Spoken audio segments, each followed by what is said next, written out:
Class 11 costing and ট্যাক্সেশনের part A কস্টিংয়ের আমরা করছিলাম ইন্ট্রোডাকশন। আজকে আমরা করব তার সেকেন্ড এবং লাস্ট পার্ট। আগের ক্লাসে আমরা জেনেছিলাম যে কস্টিং বলতে আমরা কি বুঝি, কস্টের সাথে এক্সপেন্সেসের ডিফারেন্স কি আছে, এর কস্ট অ্যাকাউন্টিং কি এবং তার ফিচার্স কি। আজকে আমরা শুরু করব অ্যাডভান্টেজেস অফ কস্ট অ্যাকাউন্টিং দিয়ে। ফার্স্ট পয়েন্ট হচ্ছে অ্যাসার্টেনমেন্ট অফ প্রোডাকশন কস্ট, অর্থাৎ উৎপাদন ব্যয় নির্ধারণ। একটা পণ্য উৎপাদনকারী সংস্থা যে উৎপাদন করে তার জন্য তার যে ব্যয় হয় সেই ব্যয়ের হিসাব এই কস্ট অ্যাকাউন্টিংয়ের মাধ্যমেই পাওয়া যায়। এমনকি প্রতিষ্ঠানটা যদি একাধিক পণ্য উৎপাদন করে তবে সেক্ষেত্রে প্রত্যেকটা প্রোডাক্টের আলাদা আলাদা প্রোডাকশন কস্টও বের করা সম্ভব হয়। পণ্য উৎপাদনকারী সংস্থা ছাড়াও অনেক সার্ভিস প্রোভাইডিং সেন্টার থাকে, সেক্ষেত্রে তারা যে সেবাটা আমাদের দিচ্ছেন তাদের ব্যয় কত হচ্ছে সেটাও কিন্তু আমরা কস্ট অ্যাকাউন্টিং দিয়ে জানতে পারি। অ্যানালিসিস অফ প্রোডাকশন কস্ট বা উৎপাদন ব্যয় বিশ্লেষণ। শুধুমাত্র উৎপাদন ব্যয় নির্ধারণই নয়, উৎপাদন ব্যয়ের বিশ্লেষণ এই পরিব্যয় হিসাব নিকাশের মাধ্যমে পাওয়া যায়। বিভিন্ন ভিত্তিতে উৎপাদন ব্যয়কে বিশ্লেষণ করে প্রয়োজনীয় নিয়ন্ত্রকমূলক ব্যবস্থা গ্রহণ করে এটি ব্যবস্থাপকদের ক্ষেত্রে সুবিধাই প্রদান করে। ফিক্সিং সেলিং প্রাইস বা পণ্যের বিক্রয় মূল্য নির্ধারণ। উৎপাদন ব্যয় নির্ধারণ করতে পারলে পণ্যের বিক্রয় মূল্যও নির্ধারণ করা অনেক সহজ হয়ে যায়, কারণ বেশিরভাগ প্রতিষ্ঠানই তাদের যে প্রোডাকশন কস্ট থাকে তার ওপর নির্দিষ্ট হারে মুনাফা যোগ করে বিক্রয় মূল্য পেয়ে থাকেন। ফলে পরিব্যয় হিসাব নিকাশের মাধ্যমে পণ্যের বিক্রয় মূল্যও খুব সহজে আমরা জানতে পারি। নেক্সট হচ্ছে অ্যাসার্টেনমেন্ট অফ প্রফিট বা পণ্যের মুনাফা নির্ধারণ। পণ্যের উৎপাদন ব্যয়ের ওপর ভিত্তি করে বিক্রয় মূল্য নির্ধারণ করা হলে এবং সেই মূল্যেই পণ্য বিক্রয় করা সম্ভব হলে আমরা সেই পণ্য বিক্রি করে কতটা মুনাফা অর্জন করতে পারি তা জানতে পারি। ফলে ওই ধরনের মুনাফা অর্জনের ক্ষমতা বিশ্লেষণ করলে আমরা সেই পণ্যের ভবিষ্যৎ পরিকল্পনা সম্পর্কেও আন্দাজ পেতে পারি। নেক্সট হচ্ছে কন্ট্রোল ওভার কস্ট বা ব্যয়ের ওপর নিয়ন্ত্রণ। উৎপাদনে সব ধরনের ব্যয়কে নিয়ন্ত্রণ করা যায় না, একমাত্র নিয়ন্ত্রণযোগ্য যে ব্যয়গুলো থাকে সেগুলোর ওপরেই প্রয়োজনীয় ব্যবস্থা গ্রহণ করা যায়। পরিব্যয় হিসাব নিকাশ উৎপাদন ব্যয়ের মাধ্যমে নিয়ন্ত্রণযোগ্য ব্যয়গুলোকে কন্ট্রোল করে কারবারিদের সাহায্য করে থাকে। নেক্সট হচ্ছে ফিউচার প্ল্যানিং বা ভবিষ্যৎ পরিকল্পনা। সংগৃহীত তথ্যের ওপর ভিত্তি করে আগে থেকেই পণ্যের উৎপাদন ব্যয় নির্ধারণ করা সম্ভব হয়। এই উৎপাদন ব্যয়ের তুলনায় অধিক দামে পণ্য বিক্রি করা যাবে কিনা তা খতিয়ে দেখতে কারবারিরা পণ্যের উৎপাদন সংক্রান্ত ভবিষ্যৎ পরিকল্পনা করে থাকেন। হেল্প ইন ম্যানেজমেন্ট বা ব্যবস্থাপনায় সাহায্য। ম্যানেজমেন্টের মেন মোটোই হচ্ছে পরিকল্পনা এবং নিয়ন্ত্রণ। কোনো প্রোডাক্ট উৎপাদন এবং তার প্রোডাকশন কস্ট রিলেটেড যাবতীয় ইনফরমেশন কস্ট অ্যাকাউন্টিংয়ের মাধ্যমে পাওয়া যায়। ঠিক আবার তেমনই প্রোডাকশন কস্টের বিশ্লেষণের মাধ্যমে প্রয়োজনীয় ব্যবস্থা গ্রহণ করা সম্ভব হয়। নেক্সট হচ্ছে এফেক্টিভ ইনফরমেশন সিস্টেম বা উপযুক্ত তথ্য পদ্ধতি। কারবারের যাবতীয় কাজকর্ম সুষ্ঠু এবং সুসংহতভাবে পরিচালনা করবার জন্য উপযুক্ত তথ্য পদ্ধতি গ্রহণ করা যায়। প্রয়োজনীয় তথ্য সঠিক সময় জানা গেলে কারবারের দৈনন্দিন কাজকর্মের কোনো বিঘ্ন ঘটে না। ফলে পরিব্যয় হিসাব নিকাশ কারবারে উপযুক্ত তথ্য পদ্ধতি সৃষ্টি করতে সাহায্য করে থাকে। কিন্তু এগুলো তো গেল আমাদের কস্ট অ্যাকাউন্টিংয়ের বিভিন্ন রকম সুবিধা, কিন্তু তোমরা যদি একটু খেয়াল করে দেখো তাহলেই দেখবে যে কোনো ব্যবস্থাই কিন্তু সম্পূর্ণভাবে ত্রুটিমুক্ত হয় না। ঠিক সেই কারণেই কস্ট অ্যাকাউন্টিংয়েরও কিছু লিমিটেশনস থাকে যা কস্ট অ্যাকাউন্টিংকে ত্রুটিহীন করে তুলতে সাহায্য করে না। তাহলে আমরা একবার দেখে নেব যে আমাদের কস্ট অ্যাকাউন্টিংয়ের ক্ষেত্রে কি কি অসুবিধা আছে। ফার্স্ট হচ্ছে কস্ট অফ ইমপ্লিমেন্টেশন বা প্রয়োগের ব্যয়। যেহেতু কোনো প্রতিষ্ঠান পরিব্যয় হিসাব নিকাশ ব্যবস্থা প্রবর্তন করার ব্যয় অনেক বেশি হয়, তাই জন্য একমাত্র বড় বড় প্রতিষ্ঠানগুলোই কিন্তু এগুলোকে ইমপ্লিমেন্ট করতে পারে। এর মাধ্যমে আমাদের প্রাথমিক অতিরিক্ত ব্যয় হয় না, কিন্তু কন্টিনিউয়াসলি যদি এই মেথডটা চলতে থাকে তাহলে সেক্ষেত্রে আমাদের একটা ফিক্সড কস্ট বেয়ার করে যেতে হয়, যেটা ক্ষুদ্র এবং মাঝারি আয়তনের প্রতিষ্ঠানগুলোর অতিরিক্ত ব্যয় তৈরি করায় সাহায্য করে। নেক্সট হচ্ছে ল্যাক অফ নেসেসিটি। পরিব্যয় হিসাব নিকাশ ব্যবস্থা পরিবর্তিত হওয়ার আগে বহু প্রতিষ্ঠানই এই ধরনের কোনো হিসাব নিকাশ ব্যবস্থা অবলম্বন না করেও যথেষ্ট দক্ষতা এবং পারদর্শিতার সঙ্গে তাদের কাজ সম্পাদন করেছিলেন। এই বিষয়টি যা প্রতিষ্ঠিত করে তা হলো পরিব্যয় হিসাব নিকাশ ছাড়াও আমাদের প্রতিষ্ঠানের কার্যকরী উৎপাদন প্রক্রিয়ায় কোনো অসুবিধা হয় না, দক্ষতাও অক্ষুণ্ণ থাকে। ফলে দেখতে পাওয়া যায় যে কোনো প্রতিষ্ঠানে পরিব্যয়ের হিসাব নিকাশ ব্যবস্থা অবলম্বন করার জন্য যা করা হয় তা অনেক ক্ষেত্রেই আমাদের প্রয়োজনীয় হয় না বা সেটা অনাবশ্যক হয়ে পড়ে। Next, no guarantee of success, অর্থাৎ সাফল্য লাভের অনিশ্চয়তা। পরিব্যয় হিসাব নিকাশ ব্যবস্থা চালু করলেই যে কোনো প্রতিষ্ঠান তার উৎপাদন প্রক্রিয়াকে খুব দক্ষভাবে সম্পন্ন করতে পারবে, তার উৎপাদিত পণ্যকে সঠিক সময় বিক্রি করতে পারবে, এমন নাও হতে পারে। এমন ধরনের নিশ্চয়তা এই রকম হিসাব ব্যবস্থা থেকে কখনোই পাওয়া যায় না, কেননা এখানে শুধু আমরা পণ্যের উৎপাদন ব্যয় নির্ধারণ করি। শুধুমাত্র ব্যয়টাকেই যদি আমরা কন্ট্রোল করি তাহলেই আমরা কখনোই বলতে পারবো না যে প্রতিযোগিতার বাজারে এই পণ্যটি বিক্রি করে প্রতিষ্ঠানটি যথেষ্ট মুনাফা অর্জন করতে পারবে। নেক্সট হচ্ছে ল্যাক অফ ইউনিফর্ম প্রসিডিওরস, অর্থাৎ সমরূপ পদ্ধতির অভাব। যেহেতু বিভিন্ন ধরনের পদ্ধতি ব্যবহার করার সুযোগ এই পরিব্যয় হিসাব নিকাশকরণে রয়েছে, তাই পরিব্যয় সংক্রান্ত একই তথ্য থেকে বিভিন্ন ফলাফল আমাদের বেরোতে পারে। এই নির্দিষ্ট ধরনের পরিব্যয় হিসাব নিকাশের জন্য এটা ব্যবহৃত হয়ে থাকে বিভিন্ন পদ্ধতি। যেমন আমরা অনেক সময় দেখি যে ওভারহেড কস্ট যেটা থাকে সেটা আমরা বিভিন্নভাবে ডিস্ট্রিবিউট করতে পারি। এমনকি এই পরিব্যয় সংক্রান্ত তথ্য ব্যবহারকারীদের কিন্তু ভুল পথেও চালিত করতে পারে। লার্জ নাম্বার অফ কনভেনশনস বা অধিক মাত্রায় প্রচলিত ধারণা। পরিব্যয় হিসাব নিকাশে আমাদের একই পদ্ধতি বা ইউনিফর্ম মেথড আমরা অ্যাপ্লাই করতে পারি না, তার কারণ হলো আমাদের এখানে যে কনভেনশনগুলোর ওপর এটা তৈরি হয়েছে তার পরিমাণ অনেক। উদাহরণ হিসেবে বলা যায় পরিব্যয়কে বিভিন্ন ভিত্তিতে আমরা শ্রেণীবিভাগ করতে পারি এবং এই শ্রেণীবিভাগের বিভিন্ন ধরনের প্রচলিত ধারণা থেকে নেওয়া হয়েছে। তাই কোন ব্যবহারকারী কোন ধরনের পরিব্যয়ের ক্লাসিফিকেশনকে মনে করে তার কস্টটাকে ভাগ করবে সেই নিয়েও তাদের মধ্যে অনেক সময় অ্যাম্বিগুইটি সৃষ্টি হয়ে যায়। নেক্সট হচ্ছে ইনঅ্যাপ্লিকেবিলিটি। পরিব্যয় হিসাব নিকাশের আধুনিক কৌশলগুলো সব ধরনের উৎপাদনকারী প্রতিষ্ঠান এবং শিল্পের জন্য প্রযোজ্য নয়। যে সকল প্রতিষ্ঠান শুধুমাত্রই পণ্য বিক্রয় করে থাকে তাদের ক্ষেত্রে যেমন পরিব্যয় হিসাব নিকাশের কৌশলগুলি অবলম্বন করা যায়, উৎপাদনকারী প্রতিষ্ঠানের ক্ষেত্রে যারা পণ্য উৎপাদন এবং সেই সঙ্গে বিক্রয় করে থাকে তাদের ক্ষেত্রে কিন্তু সেম মেথড আমাদের ক্ষেত্রে ইউজফুল নাও হতে পারে। এবারে আমরা দেখব আমাদের কস্ট অ্যাকাউন্টিং এবং ফাইন্যান্সিয়াল অ্যাকাউন্টিংয়ের মধ্যে কি কি ডিফারেন্সেস আছে। প্রথমটা হচ্ছে meaning. Cost accounting facilitate determination, tracking and controlling of various costs incurred in the business, whereas financial accounting records financial information of the business to reflect the profitability and the correct financial position of the company at a particular date. অর্থাৎ cost accounting বলতে আমরা বুঝি শুধুমাত্রই একটা প্রতিষ্ঠানের বিভিন্ন রকম কস্টকে determine করা, তাকে ট্র্যাক করা বা তাকে কন্ট্রোল করাকে। কিন্তু ফাইন্যান্সিয়াল অ্যাকাউন্টিং বলতে বুঝি আমরা ফাইন্যান্সিয়াল সমস্ত ইনফরমেশনকে রেকর্ড করা এমনভাবে যাতে একটা প্রতিষ্ঠানের প্রফিটেবিলিটি রিফ্লেক্ট হয় এবং তার প্রপার ফাইন্যান্সিয়াল পজিশন জানতে পারা যায় একটা স্পেসিফিক ডেটে। Objective: reducing and controlling costs are the objectives of cost accounting.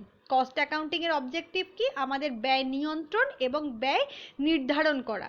কিন্তু ফাইন্যান্সিয়াল অ্যাকাউন্টিং এর মোটো হলো keeping complete record of financial transaction, measuring profit position and financial position. অর্থাৎ আমাদের সমস্ত ফাইন্যান্সিয়াল ট্রানজাকশনকে রেকর্ড করা, তার মাধ্যমে আমাদের প্রতিষ্ঠানের ফাইন্যান্সিয়াল পজিশন এবং তার প্রফিট পজিশনকে মেজার করা। এবার কস্ট অ্যাকাউন্টিংয়ে কোন ধরনের ইনফরমেশন লাগে? আমরা জানি কস্ট অ্যাকাউন্টিংয়ের মেন মোটো হচ্ছে reduction and controlling of cost. সেই জন্য এখানে মেটেরিয়াল, লেবার এবং ওভারহেডের কস্ট লাগে, যেগুলো আমাদের প্রোডাকশন প্রসেসের সঙ্গে যুক্ত। কিন্তু ফাইন্যান্সিয়াল অ্যাকাউন্টিংয়ের মেন মোটো হচ্ছে ফাইন্যান্সিয়াল পজিশন একটা কোম্পানির রিফ্লেক্ট করা। তাই যে সমস্ত ট্রানজাকশানগুলো আমাদের মানিটারি টার্মে মেজার করা সম্ভব, সমস্ত কিছুকেই কিন্তু এখানে রেকর্ড করা হয়। কস্ট অ্যাকাউন্টিংয়ে কোন ধরনের কস্ট রেকর্ডেড হয়? কস্ট অ্যাকাউন্টিংয়ে both historical and predetermined cost record করা হয়। কিন্তু ফাইন্যান্সিয়াল অ্যাকাউন্টিং একটা স্পেসিফিক ডেটে তৈরি হয়, তাই সমস্ত কস্টগুলো আগেই ইনকার্ড করা হয়ে গিয়ে থাকে। তাই এটা শুধুমাত্র হিস্টোরিক্যাল কস্টকে রেকর্ড করে, কোনো প্রিডিটারমাইন্ড কস্ট কিন্তু এখানে রেকর্ড হয় না। Mode of presentation. কস্ট অ্যাকাউন্টিংয়ের ক্ষেত্রে কোনো স্ট্যাটুটারি ফর্ম নেই বা কোনো স্পেসিফিক অ্যাক্ট নেই যার মাধ্যমে আমাদের সেই কস্ট অ্যাকাউন্টিংটা কী করে মেনটেন করা হবে সেটা আমরা বুঝতে পারবো। এখানে পুরোটাই হচ্ছে ভলান্টারি প্রেজেন্টেশন, মানে যে প্রতিষ্ঠান যেরকমভাবে প্রেজেন্ট করলে নিজেদের কস্টটাকে প্রপার ওয়েতে অ্যানালিসিস করতে পারবে এবং ম্যানেজমেন্টকে সাহায্য করতে পারবে কস্ট কন্ট্রোলে, সেটাকেই তারা অ্যাডাপ্ট করে। কিন্তু ফাইন্যান্সিয়াল অ্যাকাউন্টিংয়ে আমরা জানি প্রপার অ্যাকাউন্টিং অ্যাক্ট আছে, যেটা আমাদেরকে বলে দিয়েছে যে কীভাবে আমাদের অ্যাকাউন্টটাকে মেনটেন করতে হবে, এবং সেটা সব রকম প্রতিষ্ঠানের জন্যই সমান হবে। শুধু তাই নয়, প্রত্যেকটা যে অ্যাকাউন্টিং কনসেপ্ট রয়েছে আর কনভেনশন স্ট্যান্ডার্ড রয়েছে, সেগুলোও কিন্তু প্রত্যেকটা প্রতিষ্ঠানের জন্যই ইউনিফর্ম। এবার আমরা দেখব যে এখানে কখন আমাদের এটাকে রেকর্ড করা হয় এবং তার রিপোর্ট প্রিপেয়ার করা হয়, মানে টাইম জোনটা। কস্ট অ্যাকাউন্টিংয়ের কোনো স্পেসিফিক টাইম পিরিয়ড নেই। এখানে তখনই এই রিপোর্টটাকে তৈরি করা হবে যখন প্রতিষ্ঠানের জন্য সেটা ইউজফুল হবে। কিন্তু ফাইন্যান্সিয়াল অ্যাকাউন্টিংয়ের ক্ষেত্রে আমাদের স্পেসিফিক টাইম পিরিয়ড বলে দেওয়া রয়েছে। সাধারণভাবে বলা যায় যে একটা অ্যাকাউন্টিং ইয়ার শেষ হলে আমরা সেখানে 1 বছরের সমস্ত ট্রানজাকশনকে রেকর্ড করি এবং সেই 1 বছরে আমাদের ফাইন্যান্সিয়াল পজিশন কী হয়েছে সেটা অ্যানালিসিস করি। তাহলে কস্ট অ্যাকাউন্টিংয়ের ইউজার্সকে আমরা জানি কস্ট অ্যাকাউন্টিং শুধুমাত্র কস্টকে নিয়েই কনসার্ন। তাই আউটসাইড যারা পার্টিস রয়েছে বা এক্সটার্নাল পার্টিস রয়েছে তারা এই বিষয়ে ইনভলভ নন, কারণ তারা শুধুমাত্রই ফাইন্যান্সিয়াল পজিশন জানতে চান। কস্ট কত হচ্ছে অর্গানাইজেশনে সেটা কিন্তু তাদের ক্ষেত্রে ইরেলিভেন্ট। সেই জন্য এখানে ইন্টারনাল স্টেক হোল্ডাররা ইন্টারেস্টেড। কিন্তু ফাইন্যান্সিয়াল অ্যাকাউন্টিং আমাদের ফাইন্যান্সিয়াল পজিশনকে রিফ্লেক্ট করে এবং তার প্রফিটেবিলিটিকে রিফ্লেক্ট করে। সেই জন্য সেটা যেমন এক্সটার্নাল ইউজার্সদের কাছেও ইউজফুল, ঠিক সেরকমভাবেই ইন্টারনাল যারা স্টেক হোল্ডার তাদেরও কিন্তু জানার দরকার হয়। Valuation of stock. স্টক একটা ইম্পর্টেন্ট কনসেপ্ট। স্টকের ভ্যালুর ওপর ডিপেন্ড করে একটা অর্গানাইজেশনের প্রফিটেবিলিটি কেমন হচ্ছে, এবং স্টক যদি বেশি বেশি যদি আনইউজড থেকে যায় তাহলে সেটা কস্টকেও অ্যাফেক্ট করে। সেই জন্য স্টকের ভ্যালুয়েশন দুটো ক্ষেত্রে দুরকম হয়।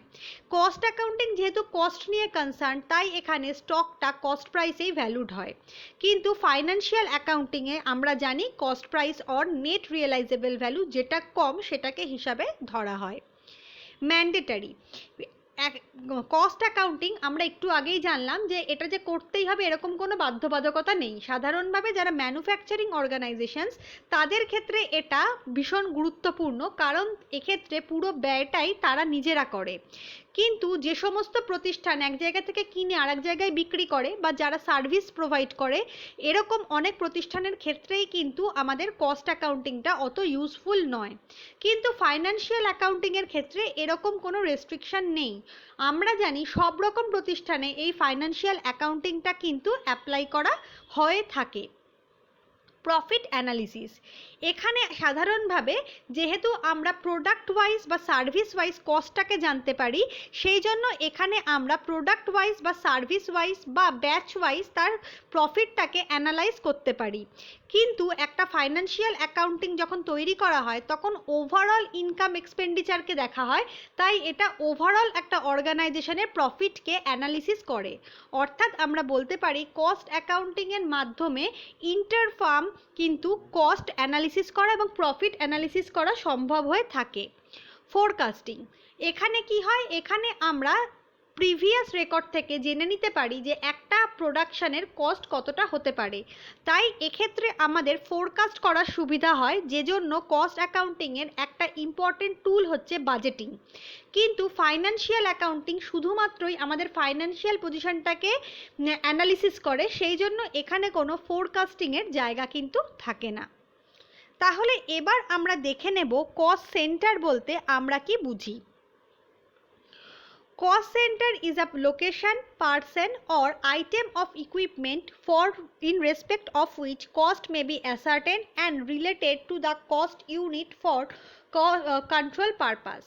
Cost center বলতে আমরা সেই রকমের লোকেশন, ইকুইপমেন্ট বা আমরা কোনো পার্সনকে বুঝি যাদের জন্য আমরা কস্টটাকে অ্যাসার্টেন করব এবং যাদের সাথে কস্ট ইউনিটটা রিলেটেড থাকবে তার কন্ট্রোলিং পারপাসে। সাধারণভাবে আমরা কস্ট সেন্টারকে দুটো ভাগে ভাগ করতে পারি, পার্সোনাল কস্ট সেন্টার এবং impersonal cost centre. Personal cost centre বলতে আমরা সেই কস্ট সেন্টারকে বুঝবো যেখানে একজন ব্যক্তি বা একটা গ্রুপ অফ ব্যক্তি তার মধ্যে ইনভলভ থাকবে।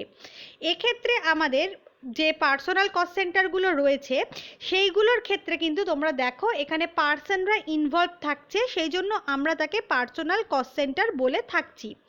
ইমপার্সোনাল কস্ট সেন্টার বলতে আমরা সাধারণভাবে সেই সমস্ত লোকেশন বা আইটেমকে বুঝবো যেগুলোর জন্য আমরা কস্ট অ্যাসার্টেন করি। সাধারণভাবে তোমরা দেখতে পারবে ইমপার্সোনাল কস্ট সেন্টার হলো আমাদের যে কোনো machine room, stores, internal transport system ইত্যাদি। আর পার্সোনাল কস্ট সেন্টার হচ্ছে আমাদের factory supervisor, foreman, labour department, labour welfare department etcetera. এবার আমরা কাজের ভিত্তিতে কস্ট সেন্টারকে আবার দুটো ভাগে ভাগ করতে পারি, একটা হচ্ছে প্রোডাকশন কস্ট সেন্টার, একটা হচ্ছে service cost centre. Production cost centre বুঝতেই পারছো এরা প্রোডাকশানের সঙ্গে যুক্ত, ঠিক সেরকমভাবেই সার্ভিস কস্ট সেন্টার যে সমস্ত সংস্থা আমাদের সার্ভিস প্রোভাইড করে তাদের সঙ্গে আমাদের সার্ভিস কস্ট সেন্টার সাধারণভাবে রিলেটেড থাকে। অর্থাৎ সার্ভিস কস্ট সেন্টারে কিন্তু প্রোডাকশানটা ইম্পর্টেন্ট নয়। তাহলে আমরা বলতে পারি প্রোডাকশন কস্ট সেন্টারের উদাহরণ হলো আমাদের পলিশিং ডিপার্টমেন্ট, কালারিং ডিপার্টমেন্ট। আর সার্ভিস কস্ট সেন্টার হচ্ছে আমাদের power supply, repair and maintenance of machinery department etcetera. If machine or persons carrying out similar type of operation are brought together is known as operation cost center. Again, when machines and persons are grouped according to a specific process or a continuous sequence of operation, then it is termed as process cost center. তাহলে আমাদের যে সমস্ত ব্যক্তিরা বা যে সমস্ত আমাদের মেশিনারিরা একটা প্রোডাকশনের সঙ্গে ইনভলভড রয়েছে তাদেরকেও কিন্তু আমরা তাদের ওপর বেস করেও কস্ট সেন্টারকে অ্যানালিসিস করতে পারি। সাধারণভাবে বলা হয় যে সমস্ত মেশিন বা যে সমস্ত ব্যক্তিরা একই রকমের অপারেশনের সঙ্গে যুক্ত তাদের বেসিসে আমরা সেই কস্ট সেন্টারকে অপারেশন কস্ট সেন্টার বলে থাকি। আবার কখনো কখনো সেই সমস্ত ব্যক্তি বা সেই সমস্ত মেশিনসকে এমনভাবে গ্রুপ করা হয় যাতে তারা একটা স্পেসিফিক কাজ করে বা তারা একটা কন্টিনিউয়াস সিকোয়েন্সে কাজ করে থাকে। আমরা জানি একটা স্পেসিফিক প্রসেস বা একটা স্পেসিফিক সিকোয়েন্সে যখন কাজ করে তখন আমরা তাকে প্রসেস বলি, তাই এর সাথে যারা যুক্ত থাকেন তাদেরকে আমরা প্রসেস কস্ট সেন্টারের হিসেবে বা আওতায় আনতে পারি। When the output of an organization is a service rather than the goods, it is usual to some alternative term such as support cost center or utility cost center for supporting services. কখনো কখনো কি হয়, কখনো কখনো হয় যে আমরা আমাদের যে অর্গানাইজেশনের আউটপুটটা রয়েছে সেটা আমাদের সার্ভিসের পার্ট হয় রাদার দেন গুডসের পার্টের থেকে সার্ভিসের পার্ট বেশি হয়। যেহেতু তারা একটা সাপোর্ট সিস্টেম হিসেবে কাজ করে থাকে সেই জন্য আমরা তাদেরকে সাপোর্ট কস্ট সেন্টার বা ইউটিলিটি কস্ট সেন্টার বলে থাকি। The determination of suitable cost center as well as analysis of cost under cost center is very helpful for periodical comparison and control of cost. একটা specific time পিরিয়ডের মধ্যে যদি আমাদের compare করতে হয় বা যদি কন্ট্রোল করতে হয় সেক্ষেত্রে আমাদের এই কস্ট সেন্টার প্রপার ওয়েতে চুজ করা এবং তার অ্যানালিসিস করার দরকার হয়ে থাকে। In order to obtain the cost of the product or services, expenses should be suitably segregated to the cost center. আমাদের যখন আমরা কস্ট অফ প্রোডাকশন বা সার্ভিসকে মানে অ্যানালিসিস করতে চাইবো, তখন এটা আমাদেরকে মনে রাখতে হবে যে আমরা এক্সপেন্সেসকে প্রপার ওয়েতে যেন সেগ্রিগেট করি, যাতে সেটা সেই কস্ট সেন্টারের সাথে রিলেট হতে পারে। The manager of a cost centre is held responsible for control of cost of his cost centre. সেই জন্য একটা কস্ট সেন্টারের যে ম্যানেজার থাকবেন তাকে কিন্তু দায়িত্ব নিতে হবে, কারণ তিনি সেই কস্ট সেন্টারের কস্টটাকে কন্ট্রোল করতে পারবেন। It is in this sense that the cost centers are also termed as responsibility center. যেহেতু ম্যানেজার রেসপন্সিবল থাকেন এক্ষেত্রে কস্টটাকে কন্ট্রোল করার জন্য, তাই আমরা কস্ট সেন্টারকে রেসপন্সিবিলিটি সেন্টারও বলতে পারি। The type, size and number of cost center is an undertaking will depend upon the nature and size of the business, attitude of the management toward cost ascertainment and cost control and so on. তাহলে একটা প্রতিষ্ঠানের ক্ষেত্রে আমরা কি ধরনের cost সেন্টারকে মানে cost সেন্টারকে ভাগ করব বা কটা কস্ট সেন্টার লাগবে বা তাদের সাইজ কি হবে, সেটা সবসময় ডিপেন্ড করবে আমাদের বিজনেসটার নেচার কি, তার সাইজ কি, এবং ম্যানেজমেন্ট আলটিমেটলি কিভাবে কস্ট অ্যাসার্টেন করতে চাইছেন এবং সেটাকে কন্ট্রোল করতে চাইছেন। It should be noted that too many cost centers tend to be expensive, while too few cost centers tend to defeat the very purpose of accurate cost ascertainment and cost control. কিন্তু এটাও লক্ষ্য রাখতে হবে যে আমাদের cost সেন্টারের number যদি অনেক বেশি হয়ে যায় তাহলে সেটা প্রোডাকশন কস্টকে বাড়িয়ে দেবে, আবার যদি কস্ট সেন্টারের নাম্বার খুব কম হয় তাহলে সেক্ষেত্রে আমাদের অ্যাকিউরেট কস্ট অ্যাসার্টেনমেন্টের যে পারপাস সেটা ফুলফিল নাও হতে পারে, অ্যাজ এ রেজাল্ট আমাদের কস্ট কন্ট্রোলও সম্ভব নাও হতে পারে। চলে যাব আমরা কস্ট ইউনিটে। কস্ট ইউনিট বলতে আমরা কি বুঝবো? For ascertainment of cost, it is necessary to express them in terms of physical measurement like number, weight, volume, area, length or any other convenient unit. অর্থাৎ যখন আমরা কস্টকে এক্সপ্রেস করব তখন আমাদের একটা স্পেসিফিক ইউনিট থাকতে হবে যার মাধ্যমে আমরা ফিজিক্যাল মেজারমেন্ট করতে পারবো, এটাই আমরা বলবো cost unit. Cost unit is a quantitative unit of the product or service in relation to which cost are ascertained. তাহলে এটা একটা কোয়ান্টিটেটিভ ইউনিট যার বেসিসে আমাদের অর্গানাইজেশনের কস্টটা অ্যাসার্টেন হবে। When single type unit does not serve the desired purpose, composite unit may be used to ascertain the cost. অনেক সময় হয় যে একটা স্পেসিফিক ইউনিট দিয়ে আমরা সেই কস্টটাকে ঠিকভাবে এক্সপ্রেস করতে পারছি না, তাহলে সেক্ষেত্রে আমাদের কম্পোজিট ইউনিটকে আনতে হয় যে তার কস্টটাকে ঠিকঠাক মতো অ্যাসার্টেন করার জন্য। এবারে আমরা দেখে নেব আমাদের কিছু ইন্ডাস্ট্রি যেগুলোর ক্ষেত্রে আমাদের কস্ট ইউনিট কি হয় সেগুলোও জেনে নেব। এখানে তোমরা দেখতেই পাচ্ছ তোমাদের ইন্ডাস্ট্রি ওয়াইজ কস্ট ইউনিট দেওয়া রয়েছে। যে আমি তোমাদের দুটো জিনিস খালি একটু বলবো, যেমন মনে করো অটোমোবাইলের ক্ষেত্রে তোমাদের কস্ট ইউনিট হচ্ছে নাম্বার, মানে এতটা গাড়ি বা এতটা মানে টোটাল কস্টটা আমরা যেটাকে অ্যাসার্টেন করব সেটাকে আমরা হয়তো নাম্বার অফ কার প্রডিউস দিয়ে ভাগ করতে পারবো, এটা হচ্ছে তোমাদের সিঙ্গেল কস্ট ইউনিট। কিন্তু তোমরা এবার চলে যাও একদম লাস্ট ইন্ডাস্ট্রিতে, মানে হোটেলে দেখো পার বেড পার নাইট, এটা হচ্ছে তোমাদের কস্ট ইউনিট। এখানে কিন্তু শুধু পার বেড দিলে প্রপার কস্টটা অ্যাসার্টেন করা যাবে না, সেই জন্য ওটাকে আবার সেগ্রিগেট করা হয়েছে পার নাইটে, তার মানে এটাকে আমরা বলতে পারবো কম্পোজিট কস্ট ইউনিট। এবার আমরা দেখে নেব আমাদের কস্ট সেন্টার এবং কস্ট ইউনিটের মধ্যে ডিফারেন্স কি আছে। সাধারণভাবে দেখো ফার্স্টে যেটা থাকে আমাদের ডেফিনেশন ওয়াইজ আমরা জানি কস্ট সেন্টার হচ্ছে একটা লোকেশন বা পার্সন বা আমাদের টার্মস অফ ইকুইপমেন্ট যাদের জন্য আমরা কস্টটাকে অ্যাসার্টেন করব। আর কস্ট ইউনিট হচ্ছে আমরা যখন কস্টটাকে বিভিন্ন ভাগে ভাগ করব তখন সেই কোয়ান্টিটেটিভ রিপ্রেজেন্টেশনটা। স্কোপ কি? কস্ট সেন্টার বুঝতেই পারছো অনেকটা ব্রডার দেন কস্ট ইউনিট। কস্ট কি? কস্ট সেন্টারের ক্ষেত্রে আমরা কস্টগুলোকে সেইভাবে ডিভাইড করে দিতে পারি, কিন্তু কস্ট ইউনিটের মাধ্যমে আমরা পার ইউনিটের কস্টটাকে অ্যাসার্টেন করতে পারি। কস্ট সেন্টার আমাদের কেন দরকার হয়, তার পারপাস কি? কস্ট সেন্টার আমাদের কস্টের ক্লাসিফিকেশনের জন্য দরকার হয়। আর কস্ট ইউনিটে আমরা কি করতে পারি? কস্ট ইউনিটকে আমরা একটা স্ট্যান্ডার্ড কস্টের সেন্টার হিসেবে দেখাতে পারি। তারপরে দেখো এখানে কি রয়েছে, প্রিসিডেন্স। কস্ট সেন্টারের ক্ষেত্রে কি, এখানে আমরা প্রথমে প্রসেস অনুযায়ী কস্টটাকে অ্যানালিসিস করি, কিন্তু এই যে কস্ট সেন্টারে আমরা কস্টটাকে অ্যানালিসিস করলাম, তারপরে আমাদের ক্ষেত্রে আসে কস্ট ইউনিটের কনসেপ্টটা। নাম্বার কি বলেছে, কস্ট সেন্টারের নাম্বার কত হবে সেটা কিন্তু আমাদের ডিপেন্ড করে, ইভেন একটা প্রোডাক্ট ওয়াইজ আমাদের কস্ট সেন্টার হতে পারে বা সার্ভিস অফার ওয়াইজ আমাদের কস্ট সেন্টার হতে পারে। কিন্তু কস্ট ইউনিটের ক্ষেত্রে কি হবে, কস্ট ইউনিটের ক্ষেত্রে প্রত্যেকটা প্রোডাক্ট ওয়াইজ আমাদের কস্টটাকে ডিটারমাইন করতে হবে, এবং যেটা হয়তো একটার থেকে আর একটা ডিফারেন্ট হবে। এবার আমরা চলে যাব আমাদের কস্টিং সিস্টেম ইনস্টল করতে গেলে তার কি কি ফিচার্স থাকতে হবে বা কোন কোন পয়েন্টগুলো আমাদের মনে রাখতে হবে। ফার্স্ট ওয়ান হচ্ছে নেচার অফ দ্য প্রোডাক্ট। প্রথমে আমাদের দেখতে হবে যে কোন ধরনের প্রোডাক্ট আমরা বিজনেসে তৈরি করতে চাইছি, এবং সেই প্রোডাক্টের রেসপেক্টে আমাদের কস্ট সেন্টার কস্ট ইউনিটকে অ্যানালিসিস করতে হবে বা দেখতে হবে আদৌ তার জন্য আমাদের কস্টিং সিস্টেমটা ইউজফুল কিনা।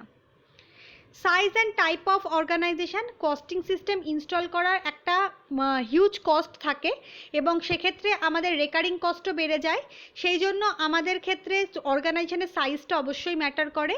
ঠিক সেরকমভাবেই একটা ম্যানুফ্যাকচারিং অর্গানাইজেশন যাকে সমস্ত রকম কস্ট বেয়ার করতে হয়, তার জন্য এই কস্টিং সিস্টেমটা ভীষণ ইউজফুল।